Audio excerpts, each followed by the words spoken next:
I had the honor and privilege after Gimel Tammuz and Torah Meaningful Life was published, so the publisher sent me out on a book tour. I didn't know what a book tour was even at the time. So I complied, and I traveled. They gave me the red carpet treatment, which only lasted for a few weeks, mind you, and that's it. And then I had to come back to reality. My wife and my friends reminding me that I'm not a celebrity. So I remember traveling across the United States, and the many interesting interactions, because rarely you have an opportunity where two worlds meet. I grew up in a traditional Chabad Hasidic home and environment, and though we all work with people from all walks of life, but how many Jews that are sitting in this room, how many would not even walk into a room like this? Whether it's due to stereotypes or due to their fears or due to ignorance or whatever it may be. So I was able to meet such Jews because they would walk into a Barnes & Noble or a Borders, environments where they went for perhaps to buy a book about auto repair, and I end up being the one that's speaking there. So very fascinating interactions, humorous ones, life-changing ones, and I want to share one or two that I think are really valuable that can also teach us things. But here's maybe the funniest one of them all was when I went to Lexington, Kentucky. You've heard of this city? It's the only city in the world that doesn't have a Chabad house yet, so it's unique. Now, well, there are probably less Jews in the city than are sitting in this room, but that doesn't stop Chabad from going there, because there's, I think, opened up now Chabad in Antarctica, even though there are no Jews yet, but they expect some to soon come. So, so I went to Lexington, Kentucky. I'll tell you how I got there, actually. I was speaking at a bookstore. It was called Joseph Beth. It's an independent bookstore in Cincinnati. And Cincinnati is an hour away from Lexington, Kentucky, so they have a second twin store in Lexington. Now, not that you may be interested in trivia, but Cincinnati Airport happens to be in Kentucky, in case you were curious. But that's just an aside, in case you ever make your way there. So I come to Lexington after I spoke in Cincinnati, and there I was just not really to speak. It was just to sign books. There's a thing called you sign books. You come, and they give you books to sign, they put a stamp on it, and officially it's supposed to sell more books that way. So I come to the front desk. My driver's waiting outside. I say my name is, I say the name of the book, actually. I say the book is Torah Meaningful Life. Manager looks up the book in the machine, in the computer, and I see suddenly her face changes, her whole disposition changes. I don't know what, I didn't do anything.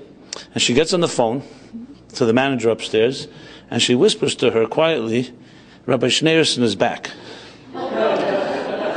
Because on the book it says Torah Meaningful Life by the Rebbe, Menachem Mendel Schneerson. So I overheard what she said. I smiled. My name is on the bottom there in smaller words.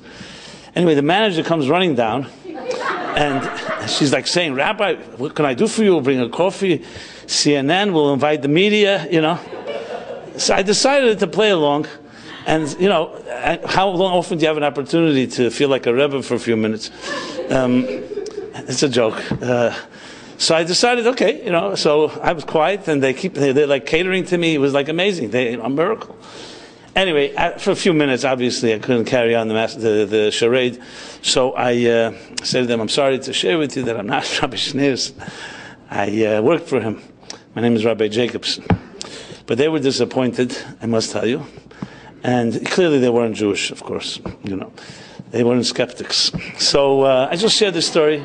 I shared this story without any interpretation. It's what happened. So that's my Lexington, Kentucky experience. So, and this is like 3 years after. Now it's the 18th year since Gimel Tammuz. This was like 15 years ago. Another story, which a little different angle, actually happened also with my book, but in a different way. My book was translated into many languages, and one of them was Hebrew. And Chabad houses and different rabbis use it, especially for their Israeli constituents. So this story happened in Australia. For some reason, Israeli soldiers, after they do service in Sahel, IDF, they make their way to the Far East. That's where you have these big seders in Nepal, thousands of people, in India, in Bangkok, in Sydney, and so on. So there was a Chabad house in Sydney, Australia, that was catered to Israelis, to young Israelis. And that was their main focus, was Israelis that were traveling around the Far East, in Australia and other countries. This shliach, this Chabad rabbi, he had several copies of my book in Hebrew. In Hebrew, it's called Aderech L'Chaim Shel Mashmut. And he would give them out, but then he had one left.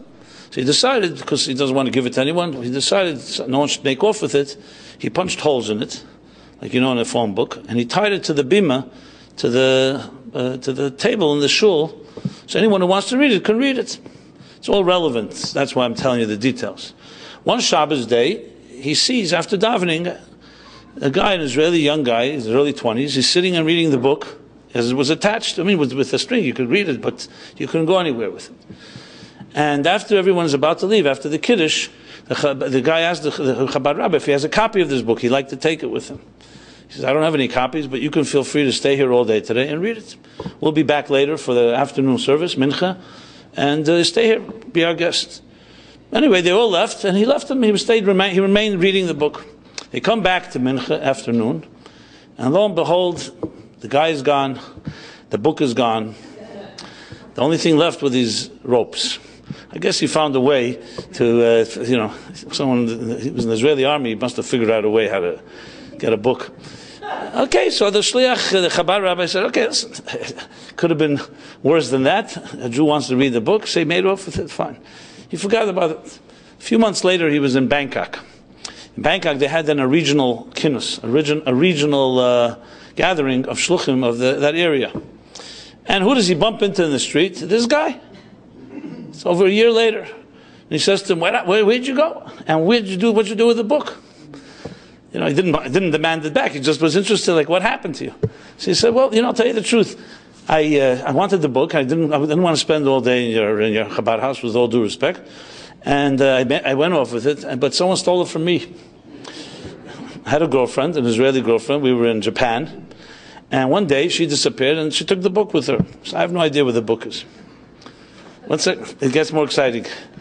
A few years pass. I heard the story from the rabbi himself, the Chabad Shliach. He went back to Israel for a simcha. And he was davening in Kfar Chabad. There's a building called Beis Menachem. It actually looks like 770 built. And when there are weddings in that community, that's where the weddings take place. So he's at this wedding. He didn't go to the wedding. He was actually davening. And someone from the chuppah, a guest, comes in and sees him and says, there's someone asking about you. He goes outside. He sees this guy. He's a guest. The guy who stole the book is a guest at this wedding. And he's excited. He tells him, you know something? You know what happened to the book? I want to show you. Listen to this. He takes him over to the chuppah. The kala, the bride is standing under the chuppah, all in white, near her groom. And under her arm, she has the book, under the chuppah. And he could recognize it because it had the holes in it. So it was undeniably his book. Very strange. After the chuppah, the guest who knew her introduces, this is the rabbi, this is the one I stole the book from, the one you stole the book from me. So, anyway, the woman, with tears in her eyes, shares with the Chabad Shliach the following. She said that when she finished serving in the army in Israel, she was at the worst place in her life. She grew up in a very unhealthy home, very dysfunctional home. She thought going to the army will help a little, didn't help. And she went off searching for herself to Japan, to the Far East. And then she met this guy. She said, I didn't really like him so much, but I liked some things he said. And he told me he takes it from his book. So we hung out a bit. And then one day I decided, you know what? I could have the book without him. So so I took the book with me. And it saved my life. That's what she said, it saved my life. I began a journey. It made me think. I went back to Israel. I started asking around, who's this Lubavitcher Rebbe? What does he stand for? What are his ideas? Where can I get more of what this book teaches? And I went to one class, another class. Long story short, a few years later, here I am, standing, getting married to a beautiful man who has his own journey. And these were her words. This is 7 years after Gimel Tammuz. She says, I wanted to have the Rebbe with me under the chuppah. And that was the closest thing I could have. So I held the book. I asked the rabbi if I can do it, because usually you don't have anyone holding things under a chuppah, a bride and a groom. He said, absolutely. So that's what I wanted to have. I mean, the story speaks for itself. I was like, when I heard the story, I was like, I brought more than one tear to my eye. I saw the power of emes, truth. Here's a Rebbe Physically, she never met him.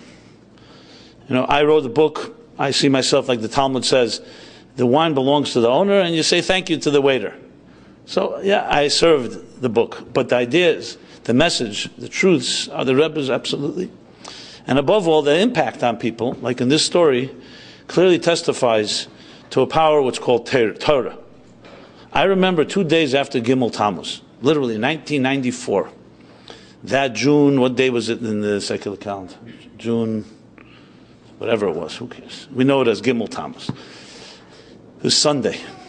Tuesday night, literally 2 days after that dark day, I was on Larry King and also Charlie Rose. Same night. And it was very hard, actually, because they asked to speak live TV to talk about the Rebbe a few minutes. And of course, they always had someone on the other side, but that person was not willing to criticize the Rebbe so close to Gimel Tam. So I remember Larry King asked me the following question.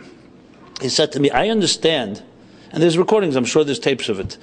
I understand that Chabad community and the Jewish community are in pain, but why are you so shocked? What's so shocking? I mean, after all, the Rebbe was 92 years old. And this was, you have to answer spontaneously, no time for thinking. I didn't expect this question. So what I said was, listen, you have to understand, for us, the Rebbe, and for anyone who knew the Rebbe embodied Torah. It wasn't just a human being, it was embodied Torah. And the Torah had survived everything. It survived the Holocaust, the pogroms, the Inquisition, the Crusades, all the persecutions and executions and deaths and everything that Jews went through for thousands of years. The Torah lasted through it all. And the Rebbe is embodiment of Torah. So for mortality to touch something immortal is more than just painful, it's shocking.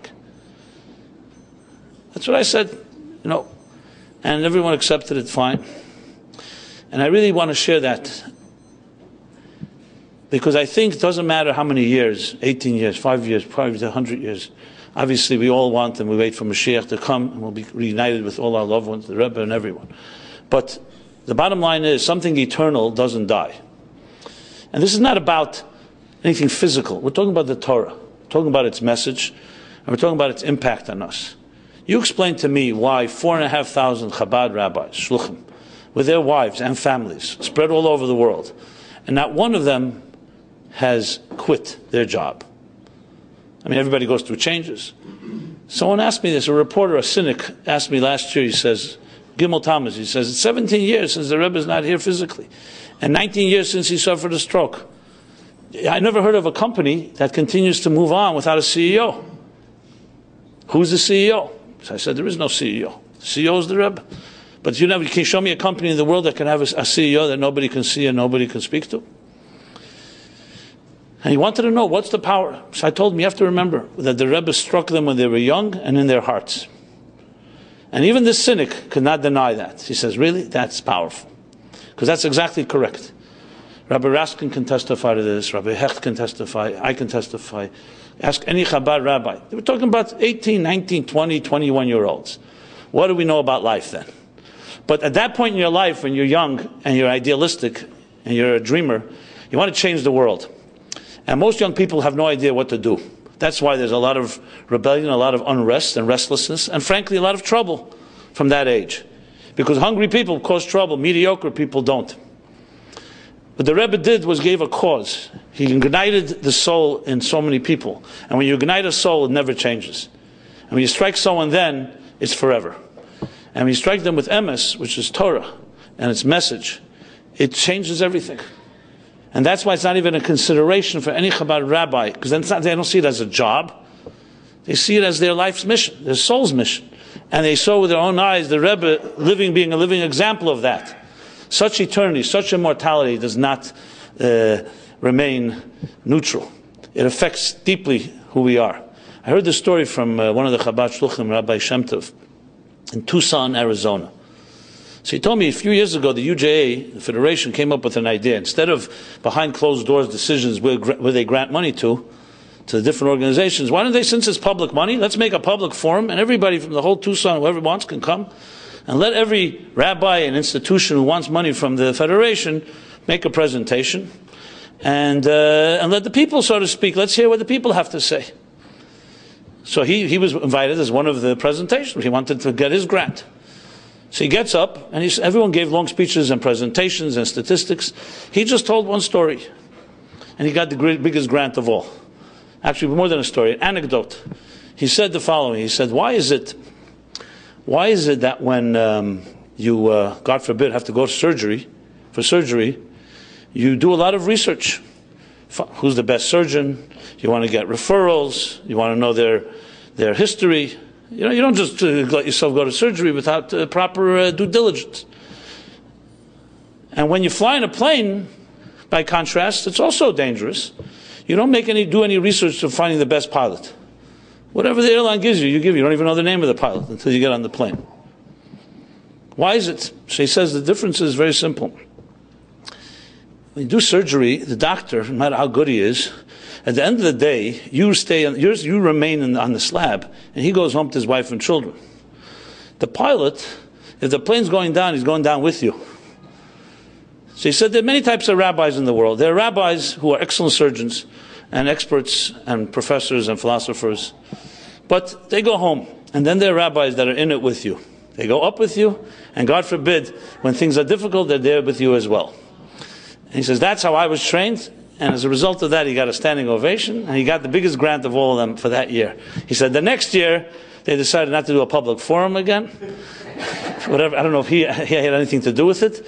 But above all, you can't tell the story every year. And I thought that it captures so much of what the Rebbe did. And this is also dispels a major myth. Many people think the Rebbe, everyone talks about the Rebbe, there's pictures of the Rebbe, and some people, skeptics say, what is this type of cult worship? Since when in Judaism do we worship a human being? Well, I'm here to tell you something that is actually completely counterintuitive. The Rebbe, if he was a cult worship, then there would be nobody around today following him because he's not here. The Rebbe's power was that he empowered people to be leaders. He empowered people to find their calling. And when they did that, complete focus not on themselves, but on what has to get done. It's exactly opposite.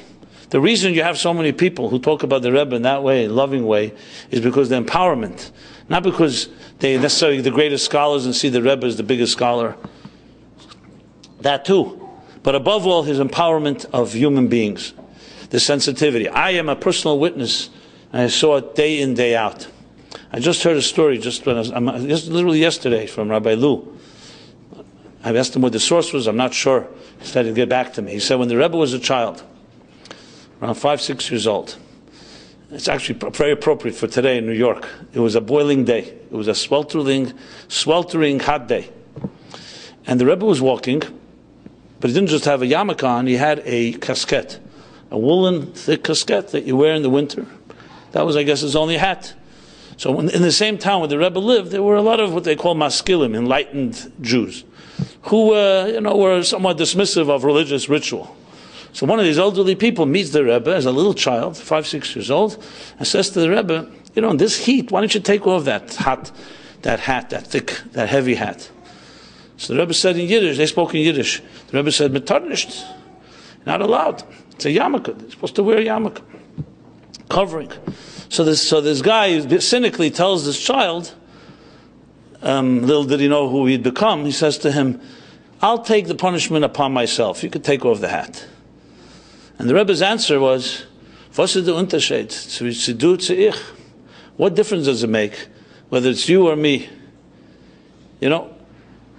Sensitivity of a leader. Doesn't matter. You're telling me what he thinks about punishment. If you get the punishment, it bothers me as much as if I get the punishment. They tell that joke about the guy goes camping with his friend, and in the middle of the night they hear a bear scurrying about. So he wakes his friend up. He says to him, "There's a bear. We got to get out of here." And he sees his friend, sees this guy. He's tying his shoelaces of his sneakers. She says, "Where are you running? You can't outrun a bear." He says, "I don't have to outrun the bear. All I have to do is outrun you." It's called the survival of the fittest. Survival of the fittest. Well, the antithesis of that is the Rebbe and everything the Rebbe stood for. We're all in it together, like the pilot. We're in it together. There's no such thing, us and them. You will not find a scholar and a devout, pious Jew like the Rebbe. But you never saw this type of pulling rank. And it made no difference if a chassid who came over with a long white beard and was sat in Siberia in prison, or someone would come over who looked completely secular. It made no difference. Because the Rebbe saw souls. And when you see a soul, we don't know whose soul is greatest. And this, not that only the Rebbe saw it, but he taught us to look that way. Another story I just heard recently. Someone in his mid-60s came to see the Rebbe. He worked in the IDF, the Tzal. His unfortunate job was that he would take the census of the number of fatalities of soldiers who were killed that year. So he was by the Rebbe in Yechidus, which is a private audience, and he tells the Rebbe, this past year, unfortunately, 30 people were killed, and I ask a blessing that next year it should be a lot less. The Rebbe looks at him and says to him, quietly, 32 people. 32 people. So he was wise enough not to say anything, but he thought to himself, this is what I get paid to do. How does the Rebbe know better than I what the number is? But he was very curious and intrigued. He comes back to Israel. He tells his staff, can you give me a final calculation? Because it wasn't so simple, because some people are unreported. Sometimes people are wounded and they die later. There's kinds of ways to calculate it. And to his surprise, or maybe not such surprise, the number was adjusted to 32. So this already was too much for him, so he decided next year he's going to go back. He would go annually. And this time he's not going to tell the Rebbe a number, he's going to just ask him directly, how did he know? So he tells the Rebbe exactly that. He says, last year I was here, and I said a number, and you were correct, not me. How did the Rebbe know? And the Rebbe became very serious. And these are the Rebbe's words. He says, Allen Neshamas, was kommen rein in der Welt, was gehen raus von der Welt, gehen durch dem Zimmer. Every soul that comes into this world and that leaves this world goes through this room. You hear these words? Rabbi Groner, the Rebbe's secretary, shared with me a similar story. That when he was in 1962, he told me. So the Rebbe would receive thousands and thousands of letters of people of all walks of life. So then in 62, the Rebbe said to Rabbi Groner that he should start indexing what we call today a database of all the names and addresses of people who write to the Rebbe. And at the end of the year, the Rebbe says, I want to send everyone a Shana Tova card, a letter. The Rebbe would write a personal letter, sign it to everyone, and I want to send everyone that sends me a letter, I want to send for Rosh Hashanah, I want to send them blessings for a new year. It wasn't a card, it was a letter. Okay, so Rabbi Goren began to collect them, and he started building these index cards. And after Shavuos, the Rebbe said he should start preparing them. And this summer, let's prepare them in time. They can all go out in the mail before Tishrei, before Rosh Hashanah. So that's what he did. He brought them into the Rebbe, and one day, late August, he comes into the Rebbe's room and he sees a whole pile of letters. The Rebbe signed all the letters. And there was a smaller pile, a very small pile on the side. And the Rebbe sees that, he notices. So the Rebbe says, the small pile are the people who've passed away since you prepared these letters, since you prepared these index cards. Okay, so Rabbi Groner takes the big pile, he's going to mail them, and he's taking the small pile, he's going to throw it out. And the Rebbe says, where are you taking the pile? He says, the Rebbe said that they're no longer here.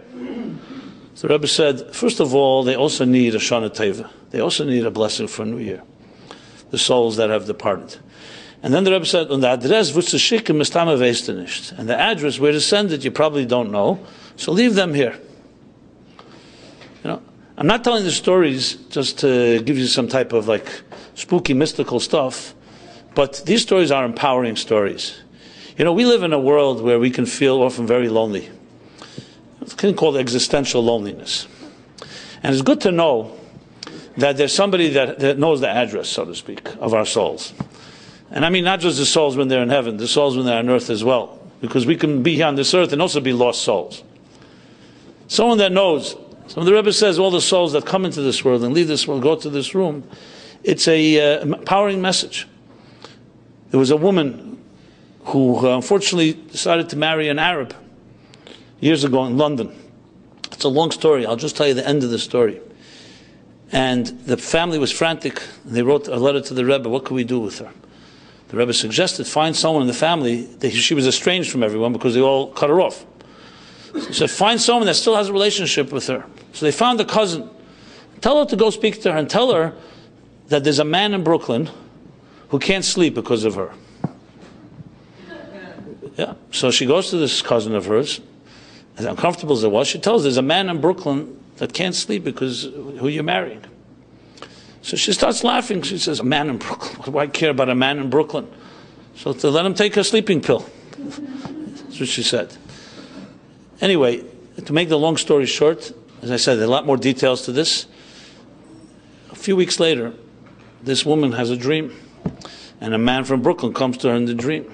So she calls her cousin up, all disturbed, and she says, can you tell me what this man in Brooklyn, you know what he looks like? She says, yeah, I'll bring you a picture. And she brings a picture, and to her shock, this was the person that came to her. You know, we don't understand the mysterious ways of our soul, but we know one thing is that we know a lot less about life than we think we know. There's mysteries, and each of us has a soul. Every one of us in this room has a soul. What does your soul look like? Do you have any idea? Our Rebbe is a soul doctor, and he teaches us how to speak to our souls, how to communicate to your soul. Bodies we know how to take care of, hopefully. You know, your body's hungry, it tells you it's hungry. Thirsty, it wants to drink. Tired. You know, we have all kinds of bodily needs. Some healthy, sometimes not so healthy. But what about your soul? Happiness, love, the search for God, for truth. These are all soulful things. There's no shelf, there's no store. There's no product that can be sold to you to give you happiness. The Rebbe was a master of souls. That's what a true Rebbe is. And he spoke to souls in that particular way. He's able to touch a soul because a soul speaks to a soul. But even stronger than that is he taught us this language. It's a language, the language of the soul. It's a language of sensitivity. It's a language of empathy. It's a language that doesn't bring the ego into the picture, that allows you to really sit down and hear what someone else has to say and care. How many people like that do you have in your life? Officially, people that love us are supposed to be that way. But you know, love is also complicated. Love could also be very selfish. Love could also not always do what it has to do. So there was this doctor that came to see the Rebbe years ago, and interestingly, he lived in, I think, in Indianapolis. And someone there told him, you go to New York, go visit the Rebbe. So he made an appointment. Those years it was not difficult to get in. He got an appointment. He sits down. He had no idea who the Rebbe was, didn't know what he's doing here. The Rebbe offers him a seat, and he's quiet. So the Rebbe says to him, anything I can do for you? So he said, not really. He said, what are you doing here? The Rebbe asked him. He says, well, they spoke about you like there's not the greatest thing on earth. They told me I come to New York, I have to come see you. So I came. Now that I'm here, I'm not really sure why I'm here. So the Rebbe said, I'm not really comfortable with someone being here who doesn't want to be here. Since you're here already, maybe there's something on your mind. She says, yeah, can you tell me who are you? Like, what's your role? What is your position? And he said, the Rebbe's response was the following. The Rebbe said, I try to be a friend to people. A friend. A friend, this doctor looks at the Rebbe and says to him, a friend? I have many friends. What's so special about a friend? So the Rebbe says to him, let me define for you a friend, and you tell me how many friends you have. The Rebbe said, a friend is somebody that you can speak to like you speak to yourself, without any defenses, without any fears, without being feared of judgment, critique. Someone that as if you speak to yourself. How many friends like that do you have? The doctor just laughed and said, I don't have any such friends. And I don't even think that anyone has such a friend. The Rebbe said, well, maybe that's one thing you learned coming out to New York, that it's possible to have such a friend. I try to be a friend like that to people. And if you think about someone's soul, not just about what you get from them, then you become their friend. Simple English. And this is the Rebbe's trademark. Be able to translate ideas that are profound, mystical, deep, in simple English. This reflects a concept in Hasidic thought, the whole thing about what a soul is, in simple terms, to be a friend to somebody. So we stand here 18 years honoring the Rebbe, Gimel Tammuz. The bottom line is, I'm not trying to talk about miracle stories or other things. It's about us. It's about empowerment. It's about what we can glean from the Rebbe, how we can be empowered to deal with the challenges of our lives. So I would sum up it's very difficult to sum up a Rebbe, but we all have some practical suggestions. Where are we time-wise? How's it going? Okay. I would say two key things that I think are probably underappreciated because we don't give thought to it about the Rebbe that I want to really focus on. Number one is the Rebbe's war against apathy. And just let me put it into context. Context helps tremendously. You know, most of us, or I could say, speak for myself, most of this generation was born in freedom. We were born with freedom. But our parents and grandparents, and maybe some of you yourself, are survivors. Either Holocaust survivors, or survivors of Stalin. And if you go back 100 years, 200 years ago, Jews were basically under the oppression of some tyrant. If we were lucky, we had some benevolent despot or something that gave us a little breathing room. But for thousands of years, the temple was destroyed almost 2,000 years ago. For thousands of years, maybe for a brief time, when King Solomon was around, Jews were not living in peace. I'm going all the way back to Egypt. We're talking about thousands and thousands of years. If it wasn't one empire, it was another. The Egyptian, the Assyrian, the Babylonian, the Greeks, the Romans, later the Spanish, etc., etc. The first time in history that you can identify a free Jewish people begins in 1945. Not that long ago, right after World War II. We are now benefiting from that world. My father, Olav Hashem, would tell me about the horror stories of living under Stalin, the fear, every morning, every second, not knowing who's going to be arrested. But here, we can sit here in a shul, not be afraid that someone's outside taking down who came into the shul, random arrests, random murders, shootings. We take it for granted. I take it for granted too. I heard these stories from my father, but still a story. The Rebbe came into leadership, the first leader in history, in freedom. And as a visionary, understood what freedom means. Understood things are going to get better. 1950, the Rebbe assumes leadership, Yud Shvat, in this type of free world. Freedom is the greatest blessing of all. That you can send your children to any school you want. That you can serve and be Jewish in any way without anyone being able to do anything to you is a great gift.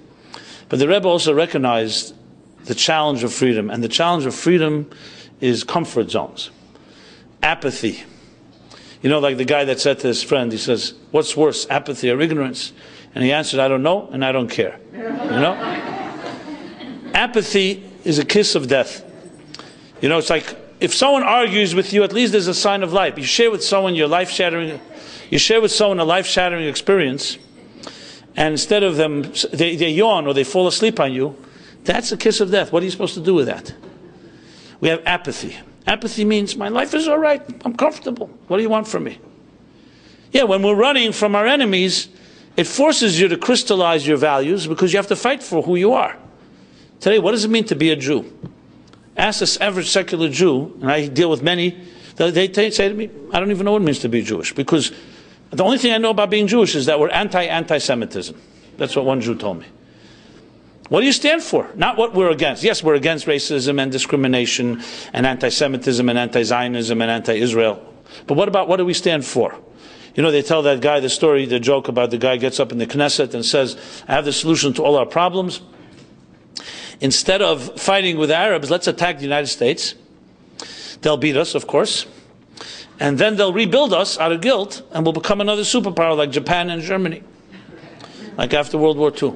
So an old Jew gets up in the back of the room and says, yeah, very nice idea, but what happens if we win? You know? So Jews are very good in playing defense. We're survivors, and nobody can put us down. We figured it out. We faced the abyss and we've survived. Like it says in the Torah about Egypt. We grow, we flourish, we thrive when we're challenged. But what about when we're not challenged? When there's no one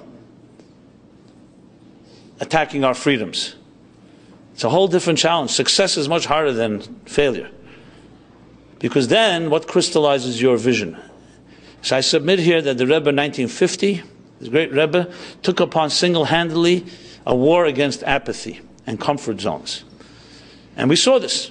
The Rebbe, all the Rebbes before him, the Friedrich Rebbe, you know the Friedrich Rebbe went through? I mean, it's almost impossible to imagine. First in Russia, then the Nazis. And even the United States, dealing with how difficult the United States. The Rebbe was a Rebbe born in Russia and went through a lot of challenges personally, but as Rebbe, he had a free world. He could do whatever he wants as a Rebbe in New York. And the Rebbe realized this enemy and would not let his chassidim and anyone that came close to him rest. The Rebbe then never went on vacation. Tell me a human being on earth that you could know where he was exactly 50 years ago on a Tuesday afternoon, 2 o'clock in the afternoon. People don't even know where they were a week ago. And many people don't want to know where they were. Here's a man that you could know exactly where he was at any given hour for the last 50 years, 60 years. Show me one person like that. The Rebbe single-handedly took upon himself a war, a much more difficult war. Because who's the enemy? There's no scapegoat. The enemy now is within. And would not let anyone rest. And the Rebbe fought the war with the same passion as Jews fought wars against enemies, physical enemies. So that's the first thing, not to be complacent and apathetic. That it's our problem. We're not just observant Jews standing on the sidelines and watching. You know, we are active participants, proactive members in the community, and there's no such thing, it's not my problem. Everything is my problem. My father once told me my father was a journalist. He was by the Rebbe in Yechidus. And the Rebbe, besides his wisdom, also had a sense of humor. So he said to my father once, he says, "You're a journalist, so maybe you want to do an interview with me, that is." So my father, said, "The Rebbe is serious?" He says, "Yeah." So I could ask anything? My father said. The Rebbe said, "That's an interview, there's no censorship." So my father, he had his questions. His question that he asked the Rebbe was, some people ask why the Rebbe behaves unilaterally, doesn't make meetings and the committees and sifas and collaborations. He comes up with ideas and offers them to the world, does it all on his own. And the Rebbe answered him like this. He says, it was Parsha Shmos. The Rebbe said in this week's Parsha, it says that Moshe Rabbeinu walks outside and sees an Egyptian hitting a Jew. And it says that Vayifan koi v'koi, Moshe Rabbeinu looked here and there, Vayar ke'enish, and he doesn't see anyone. And then he attacks the Egyptian and kills him and buries him in the sand. So the Rebbe said, why was he looking around? Why does the Torah tell us that he looked here and there? He was afraid that someone's going to see him? First of all, it didn't help. Dasan Vavirim did see him. They actually informed on him. And second of all, why is it important that he's thinking about his own skin, saving his own skin? And the Rebbe said, no, the meaning of it, Rashi has his commentary. The meaning of it, that one of the enemies today, besides apathy, are cell phones in the middle of lectures. Another one. That's another byproduct of the comfort zone. So the Rebbe said the meaning is very simple. Moshe Rabbeinu saw a Jew as being beat up. He wants to see if anybody cares. So he's looking. Is anybody protesting? Is anybody bothered by this? He saw there's no one. So he did what he had to do. That was the Rebbe's response. To care and feel that your problem is my problem, and that we're all in it together, is the war against apathy. There's no such thing as... We all go through times where we always need some help. There are times that we feel that things are going well. We have a challenge, and we have to take upon ourselves to feel that we're part of the solution. Because as they say, you're either part of the problem or you're part of the solution. There's no third option. The Rebbe put it, you're either influencing people or you're being influenced. In the media they say, there are people who make the news, there are people who read the news, there are people who make things happen, there are people who read about things happening, and there are people who ask what happened. The Rebbe taught us you have to be a person who makes the news. We're proactive. That's one key message. And the second message is the sensitivity. The sensitivity. You meet somebody, you never know what's going on in their lives. We so quickly rush to judgment. Critique. Frankly, as good psychologists can tell you, critique and judgment is usually come from insecure people who like to point out on others things instead of looking at themselves. Rarely you're going to find someone who just criticizes someone else because they're looking for the benefit of mankind. There's something that's bothering them. The Rebbe, the highest of standards, and never compromising the standards, but sensitivity to every individual, especially in our day and age when we don't know what people go through, the bizarre journeys that all of us have gone through. We don't know what people have endured. So to pass judgment, unfortunately we have too many judges, too much critique, and sometimes it comes from religious circles as well. The Alter Rebbe says in Tanya, and the Rebbe emphasized it again and again, Mi yedei gdulasan u'malasan. We don't know whose soul is greatest. And we weren't even given the job to know. In this room right here, who is the greatest soul in this room? After Rabbi Raskin and Rabbi Hecht. Who's the greatest soul? How do we know? We don't even know. What do we know about souls? The Rebbe taught to have that type of respect for the dignity of every soul's journey. And with that, I want to conclude with one powerful story, also as a result of Torah Meaning for Life, which to me was, I would say, a life-defining moment. I may have told the story, but it's always worth repeating it. When I was traveling, one of the cities was St. Louis. St. Louis, I received a letter when I got back to New York from a woman in St. Louis. You've heard the story. But it's a powerful story. And it captures the Rebbe's contribution maybe like no other story that I know. A woman writes to me, and I know the letter by heart, so I'll repeat it almost verbatim. She writes to me, I'm a 47-year-old executive, Jewish, who came to hear you, and I was going to approach you, but I decided better to put it in writing. Everyone in my city would say that I'm a success story. I made a lot of money. I'm a leader in the community. I work for a very prestigious company, built up equity. But beneath the surface, beneath the veneer, lies a woman in shreds. You see, my soul was murdered when I was a young child. I was murdered by my parents due to the abuse that I endured, physical, emotional, psychological, sexual abuse. And my life has been a living hell. Every day is a struggle. I've gone to therapy, nothing has really helped. Relationships are a mess. I don't trust people, people don't trust me. And I've given up hope. What I do is I wake up every morning, I breathe in. Some days I feel suicidal. And what I do is what people like myself do when we lack inner control of our lives, we create outer control. I'm super ambitious and driven, I'm doing this, I'm doing that, to distract myself. But inside is a constant war against feeling self-loathing that I experience. Someone gave me a copy of your book. Though I'm Jewish, I've never been affiliated. And I was reading, and a line jumped out at me in the beginning of the chapter of birth. And the line she writes in the letter, she writes is, birth is God saying that you matter. And she writes again, birth is God saying that you matter. And a third time, birth is God saying that you matter. And I will read the rest of my life, I will read this line as many times as I can. Suddenly, like a bullet between my eyes, something touched the deepest chord inside of me.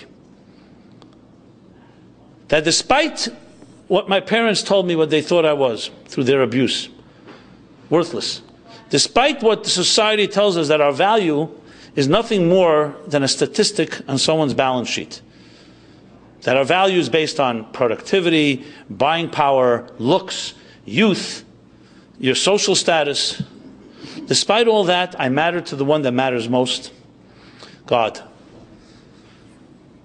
So no matter what happens that day, whether I'm productive or not, whether I look good or not, whether I feel good or not, I was put here by someone who wants me here, and I'm indispensable in God's eyes.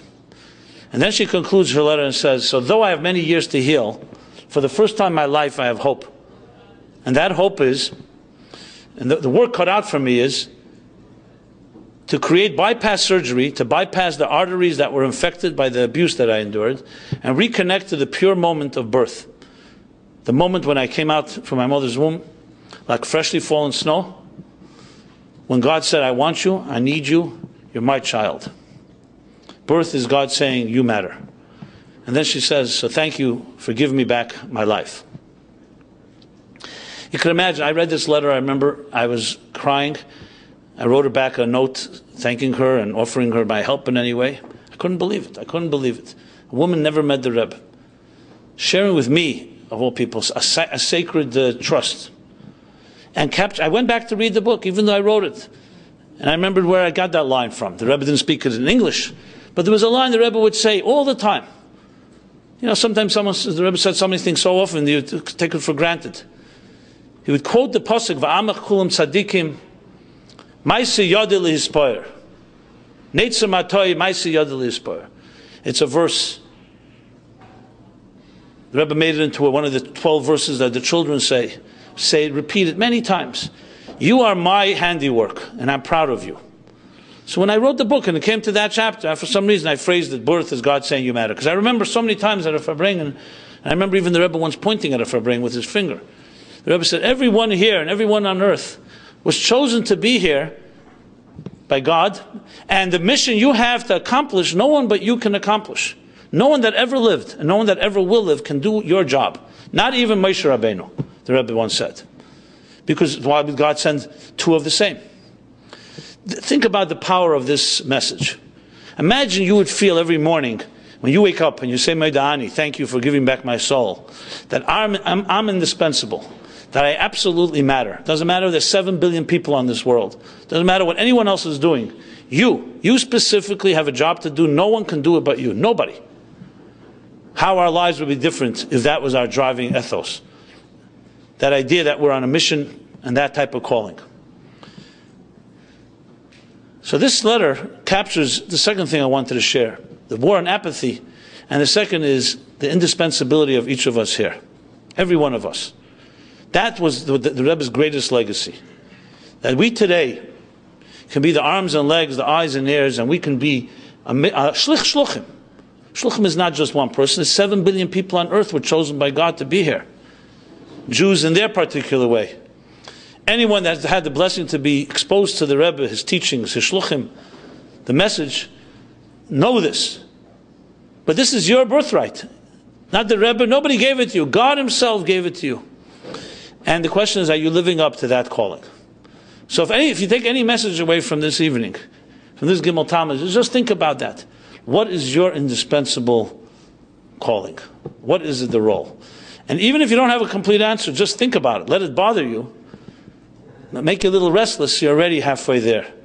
Shailas Chacham Chatzit Shuva, the question of a wise person is half an answer. So hopefully we can take from this Gimel Tammuz inspiration from the Rebbe in many ways, and there's an infinite amount of messages. I chose a few just that we can digest and personalize, because the bottom line is what it does in your life. So hopefully, if we can go away understanding that we have something to contribute, that nobody that ever lived or ever will live can contribute but us. Not our parents, not our grandparents. And this isn't about being arrogant, it's about being like a midget on the shoulders of giants. We stand on the shoulders of those that came before us. But we in our capacity have something to contribute that nobody else can contribute. Just think about that. And second thing is, there's no room for apathy. When you know that you're indispensable, and you jump out of bed excited about how to take on a new day, then you're able to achieve anything. My father was once all night in Yechidus by the personal audience with the Rebbe, and the dawn began to break. And the Rebbe stood up, and as if he wasn't up all night, the Rebbe stood up, looked outside, and said, these words, a naya tog, a new day.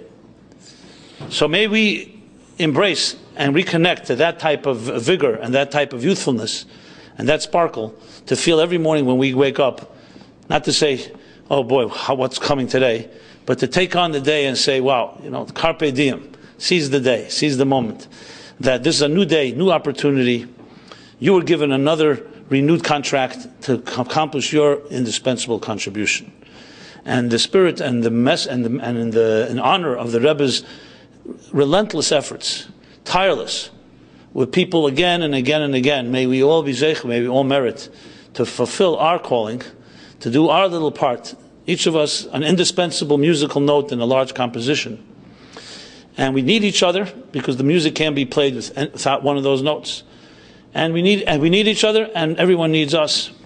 And together with the Rebbe, the master, you can call it maybe the master composer of these musical notes, may we be zeicha, like we blessed, that to Mashiach, to be coming of Mashiach, where every human being on earth will then recognize this calling. But we don't have to wait for that. We have to do our part, and our part actually generates, our part speeds that process up. And God should bless everybody here, the Rebbe's blessings to each of us individually, to all of us collectively, to those that merit to see or heard from the Rebbe directly, but those blessings continue on in our lives, in health, children, nachas from ourselves, from others, parnasa in this economy, a peace of mind and peace of heart in all possible ways. And God should bless us all to live up to what our mission that we were blessed with, and do so all in a good spirit. Thank you very much.